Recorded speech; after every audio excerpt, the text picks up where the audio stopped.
خواہ میں اونٹ دیکھنے کی تعبیر۔ بسم اللہ الرحمن الرحیم، السلام علیکم ورحمۃ اللہ وبرکاتہ۔ اسلامی تعبیرات کے مطابق خواہ میں اونٹ دیکھنا صبر، سفر، مشکلات پر قابو پانے اور رزق کے حصول کی علامت سمجھا جاتا ہے۔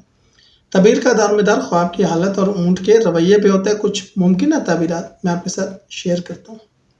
اونٹ کو عام حالت میں دیکھنا، یہ صبر اور مضبوط ارادے کی نشانی ہے۔ اس کا مطلب ہے آپ مشکلات کا مقابلہ کر کے کامیاب ہوں گے۔ اونٹ پر سوار ہونا لمبے سفر، حج یا عمرے کی سعادت یا کسی اہم مقصد کی طرف پیش قدمی کی علامت ہے۔ اونٹ دوڑتا ہوا دیکھنا اچانک آنے والا موقع یا بدلتے حالات کی نشانی جن پر قابو پانے کی ضرورت ہوگی۔ اونٹ غصے میں ہو یا کاٹنے کی کوشش کرے، یہ کسی طاقتور شخص یا حالات سے ٹکراؤ یا کسی مشکل آزمائش کا سامنا ہونے کی علامت ہے۔ اونٹ کا بوجھ اٹھائے دیکھنا رزق میں برکت، کاروبار میں ترقی اور صبر کے بعد انعام ملنے کی خبر دیتا ہے۔ کمزور یا بیمار اونٹ دیکھنا تھکن، مالی پریشانیاں یا جسمانی کمزوری کی طرف اشارہ کرتا ہے۔